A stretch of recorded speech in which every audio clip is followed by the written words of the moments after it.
Welcome back. It's the following week. I'm still waiting on the gasket set. FedEx seem to think they're going to deliver it in the next hour or so, which is great.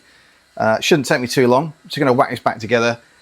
Not going to show you all the step-by-step pieces as previous videos on all the rest of it.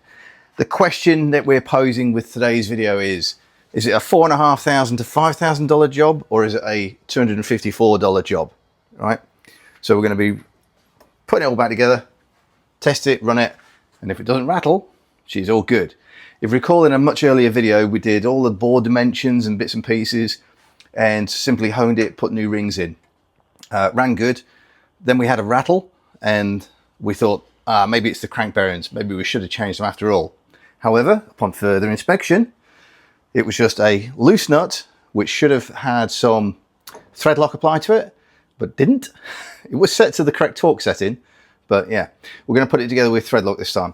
All I've got to do now, clean all the surfaces and assemble it, and then reinstall it, fire her up, balance the carburetors, bleed the oil pump, the transmission pump, and yeah, should be good. Good to go. And no we, you. Yeah, because you got to go to work, yeah. Well, I'm just going to play. Right. Quick note to self, building the 500 back up, and this relates to the cylinder head gaskets. So you get two in a pack in the gasket set from Yambits. This is the rear bank, and you've got Vertex written at the top, and you've got these two little holes on the inside closest to where the exhaust mount. Over here, front cylinders, Vertex written at the top, and then you've got the two small holes at the top here. Everything else matches perfectly fine. The issue here is if you get them the wrong way around, you're going to have cooling problems. So just make note of that. Okay, story so far then. We had the rattle, we stripped it down, we found a loose nut that was on the lead crankshaft down here. I think I know why it came loose actually. In the manual it tells you about jamming the gears using a piece of rag, and typically I put the rag in this one whilst I'm tightening. So I'm wondering if maybe the rag was holding some of the gears a little bit apart. But anyway, when it came to tighten this one and torquing it up and using thread lock, I put the rag on the rear one, and when I was tightening up the rear one with thread lock to the correct torque setting, I put the rag in the front one. So all being well, that's going to be safe and sound. Other place that thread lock belongs is on here on the generator. So we'll do that when the engine's back in the frame. So time spent so far. Summary, I think we took 3¼ hours to get the engine out.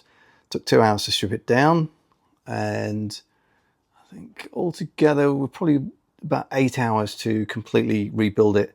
There's a lot of time in that for cleaning all the gasket surfaces and just being very, very careful and meticulous. So yeah, so far that's not too bad.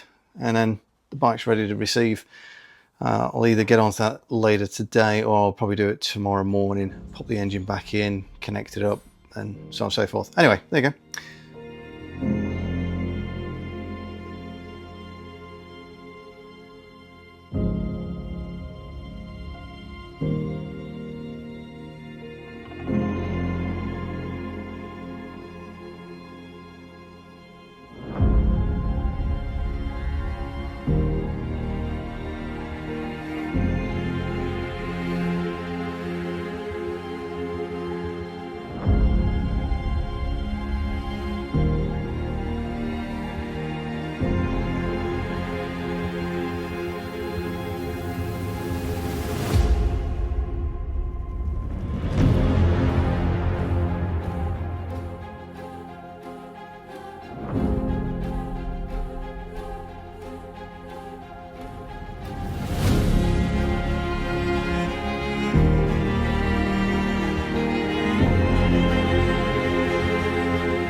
Morning.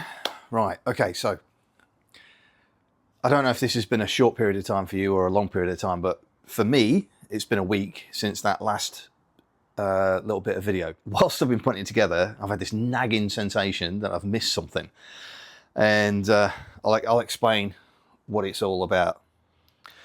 What's bothering me is when I put this engine together on the bench, behind here, this is the drain plug for the gearbox oil. Behind here, there is a transmission oil pump. And when I first rebuilt the engine many months or weeks ago, whatever it was, I did question the way that the little drive sprocket is attached and how it all intermeshes. I should have watched the video of putting it back together before I did this. I should have done a little dry run. But I was probably a little bit keen just to get the thing back together, get the engine started, and confirm for myself that I didn't need a brand new set of crankshafts. We're not quite there yet. Unfortunately, as I've gotten further and further into the reinstallation, that nagging thought has grown and grown, and now it's just driving me insane. I can't progress and try and start this bike in all good faith whilst I suspect there's something wrong here. In order to correct it, well, first of all, I'm going to prove that to myself. I'm going to take off the gear lever linkage, take off this clutch cover, and then extract this pump cover housing. If I find what I suspect is wrong, then I've got to take the drive shaft that goes onto this gear out. In order to do that,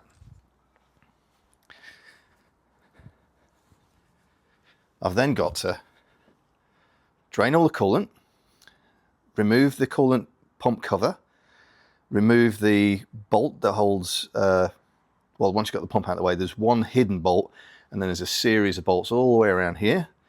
So this kickstart's got to come off, all these little pipes got to come off, and then this entire clutch cover housing comes off. And believe it or not, I've got to remove the entire clutch basket complete, which means slackening the crank nuts off again. And then that comes out of the way. And then you can get to the end of the shaft that I need to play with. It's just you and me today. Tracy's at work, so I'll push on. The thing is, I would rather spend the next 2 hours doing this than risk doing it incorrectly.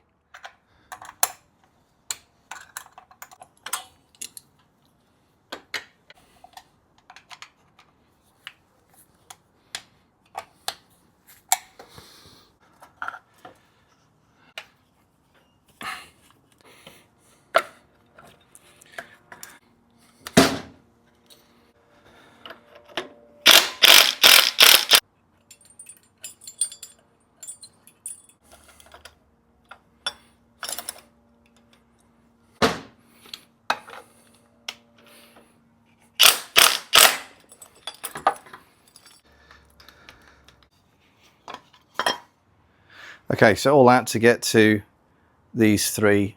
I can get to 2 of them with all that stuff fitted, but I think it's this one here that, look, I mean, you'd be reaching around with a spanner from underneath. I'm not saying it's impossible to get, but how long did it take? 10-15 minutes just to get all that stuff off. So the cover's off, and now we're going to remove the actual oil pump, because the drive gear that's behind it, I don't think is fitted correctly. And if it's not fitted correctly, we won't have any drive to this transmission pump, and then obviously all the bearings, everything else will get too hot, and well, you just completely screw the gearbox and your engine. Okay folks, so that's your transmission pump. That's the gear that needs to be driven. I don't think there's anything wrong with this side of things. This drive sprocket is on backwards. You'll see the correct way around when I finish it, but this is on backwards.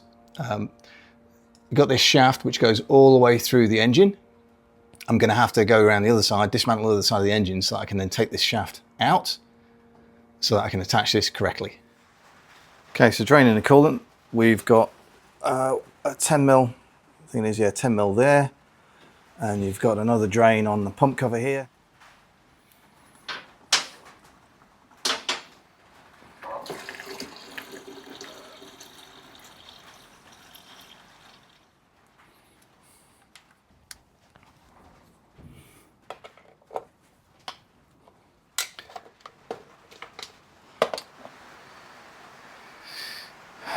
Okay, so the O-ring is fine, reusable. We've separated at this point here, so that's not a drama.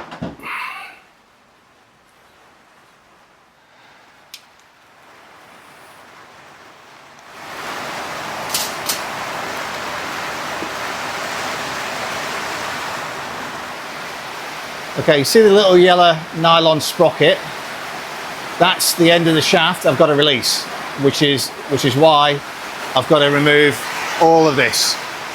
And if I'm removing this, it means cracking off both crank nuts again.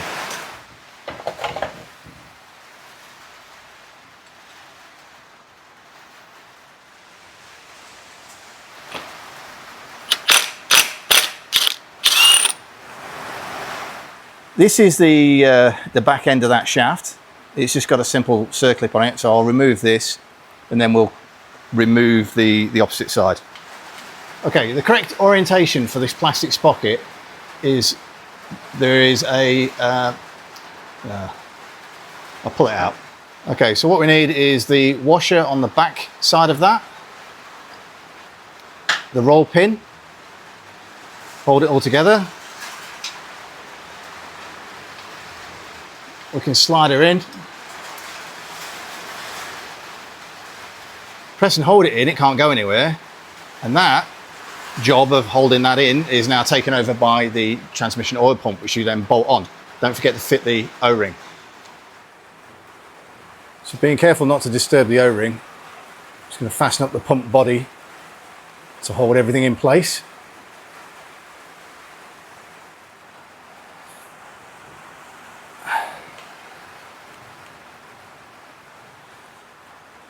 Okay, so just for the record, I got one washer goes on the shaft first, then the small roll pin, then the sprocket, then another washer, and then the little circlip. Okay, so you see the circle there, and there's another scribed circle there. We're going to align those two.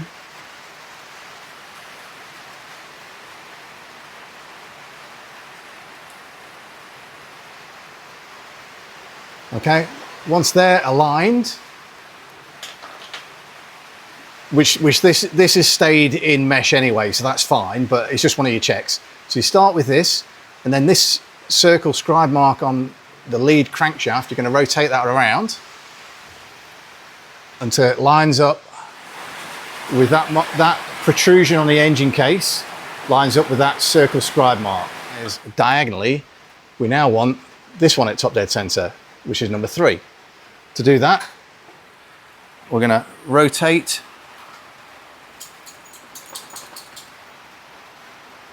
there we go.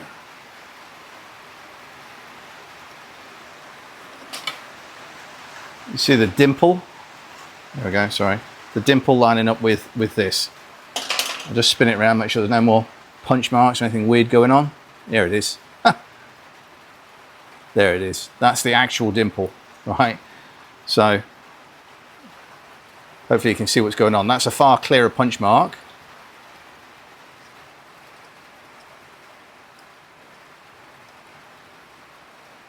Than what's going on here, right? So exactly what's happened to this engine in the past, I'm not entirely sure, but there's definitely, there's definitely some sort of punch mark there, and it almost looks like it's got a score line through it.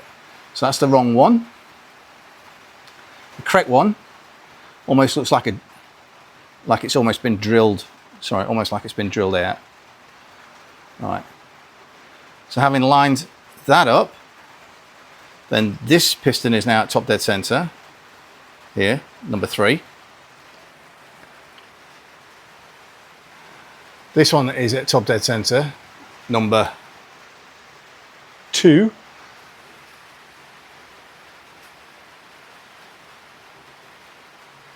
Just about there.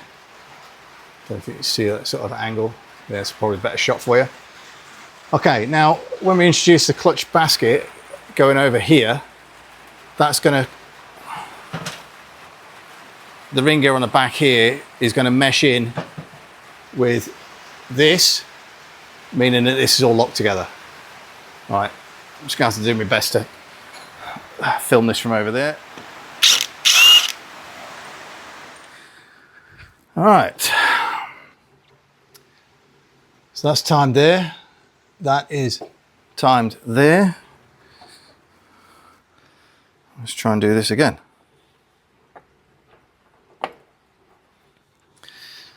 Okay, so let me just explain my little thought process there. Hopefully you can see everything that's going on.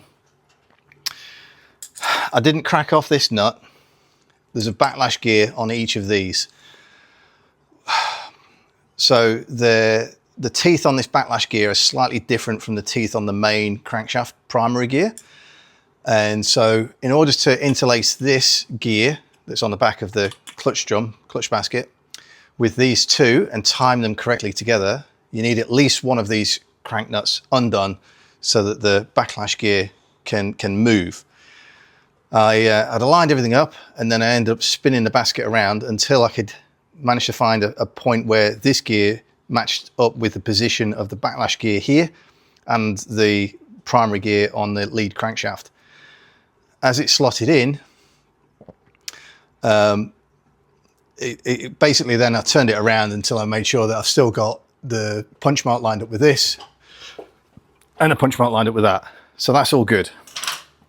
Now we need to tighten this up and then torque it. And whilst we're torquing it, because it's got thread lock on, whilst we're torquing it, we need to jam some rag in here to hold everything.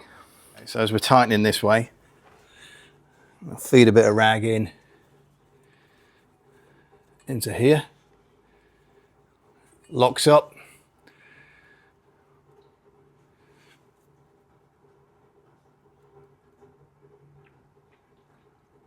There's just a little bit past. There we go.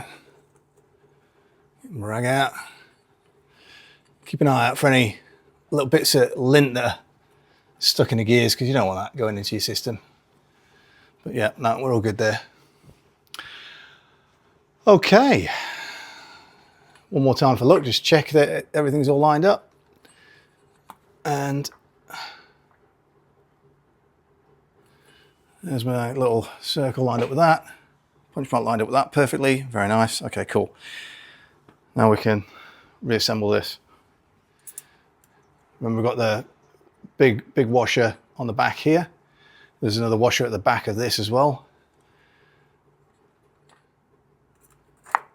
Okay.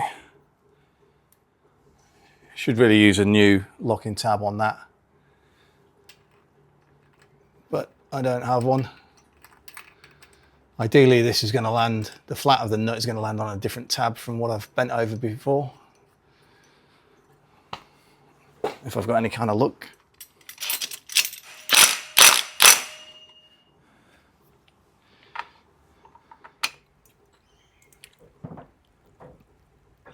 There you go. It's a lot easier when you've got an assistant with you, but look. So we have a fresh tab that has not been bent before.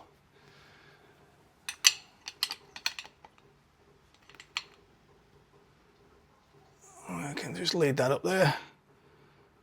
Just a touch. Put my grips on.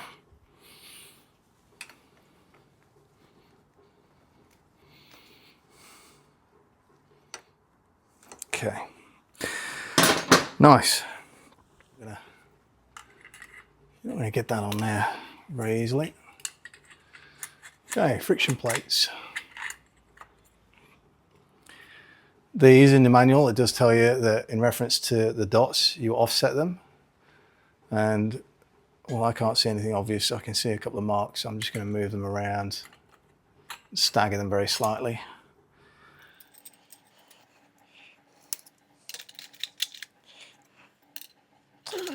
All there needs to line up with these two. Okay.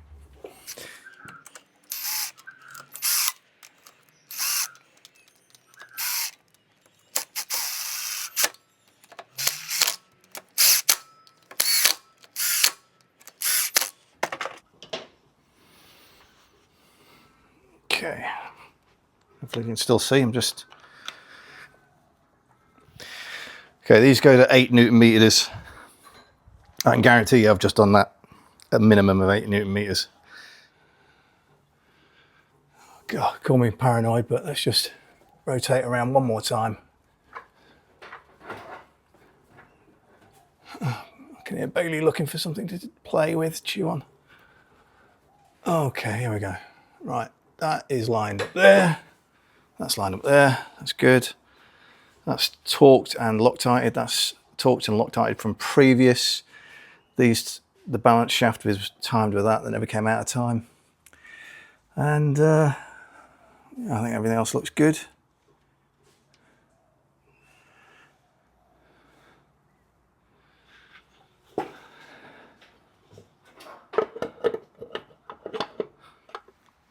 What do you reckon, Bailey? Is it going to work, or am I wasting my time and I need to do it all over again with new cranks this time? What do you think?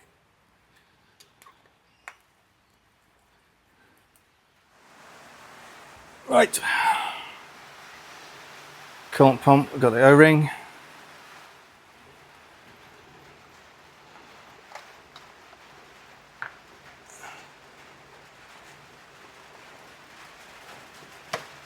There we go. So just using the impeller to make sure that I'm aligned with my gears.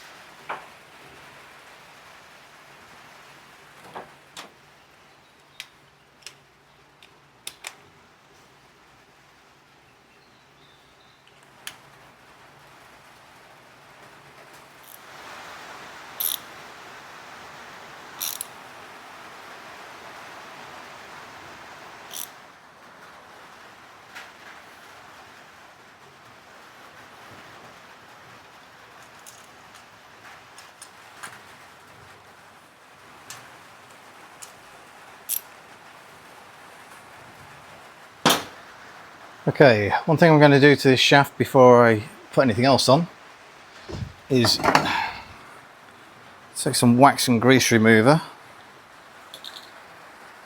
on a cloth, give her a good clean.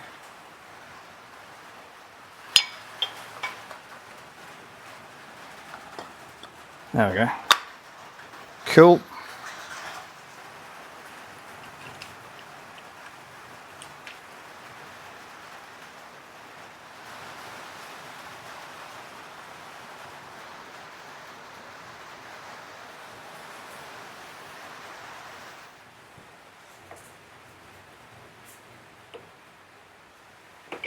There we go.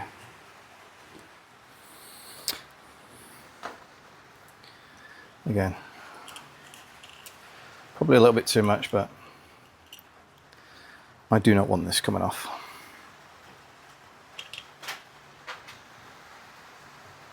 Don't chuck that in there, Dave. Yeah, Drongo.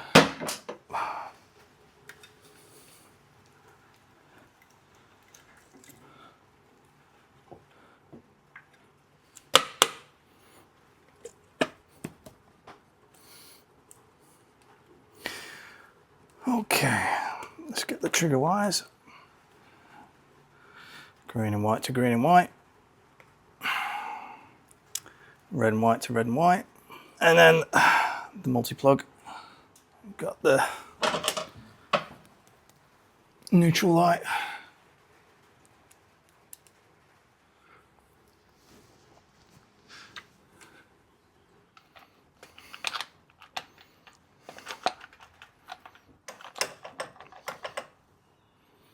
Okay, back a quarter.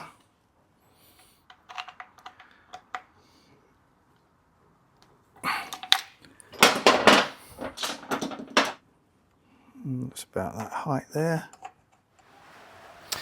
We seem to be overflowing a little bit out the left-hand carb for some reason, so we'll get to the bottom of that in a sec. But in the meantime, we've got coolant, we've got transmission oil, choke on.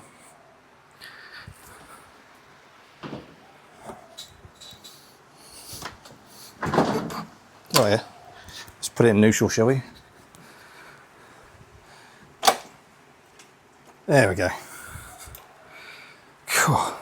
Easier said than done.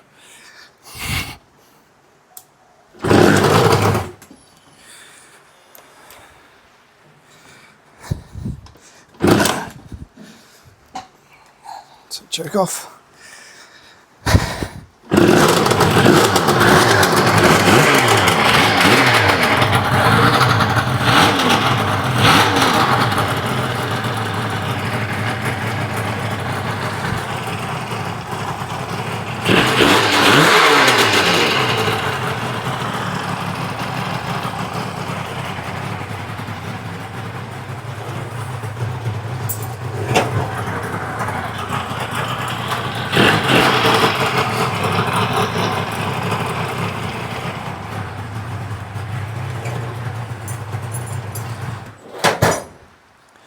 Bleed the transmission.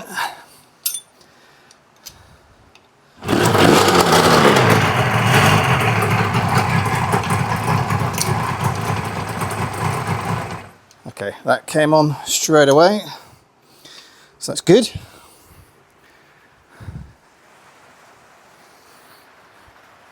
Okay, I want my carb balancer. I'm trying to remember which box I got it in. Oh yeah, carb balancer, over here.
Okay guys and girls, that's about enough of that. I'm pretty confident that that's resolved the issue. We do not have any horrendous rattles. We do have transmission oil gushing out of there. We're running on premix, so we've got a bit of smoke, but I have bled. I'll just do it again. Yep. As soon as you take the pipe off, the bleed pipe, you've got oil coming out of there.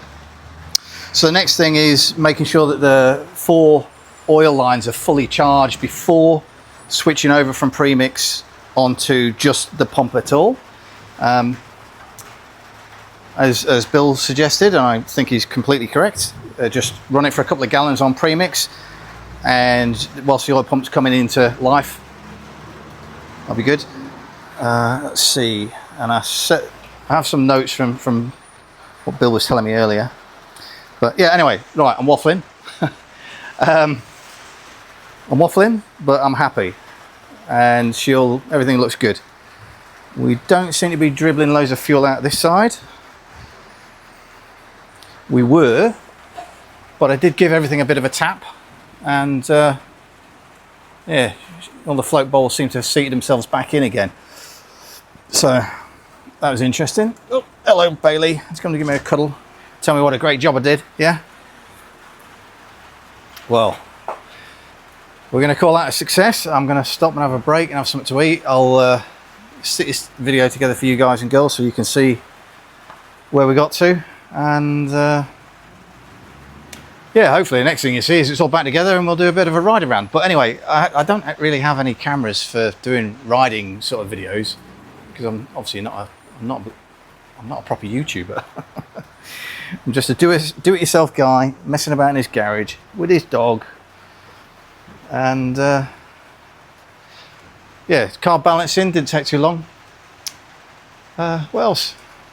Not losing any coolant so far. She's running up to mid-range temperature. She's not overheating or anything. Early days yet. Looking forward to a road test. Yeah, I'm very happy. So, see you later.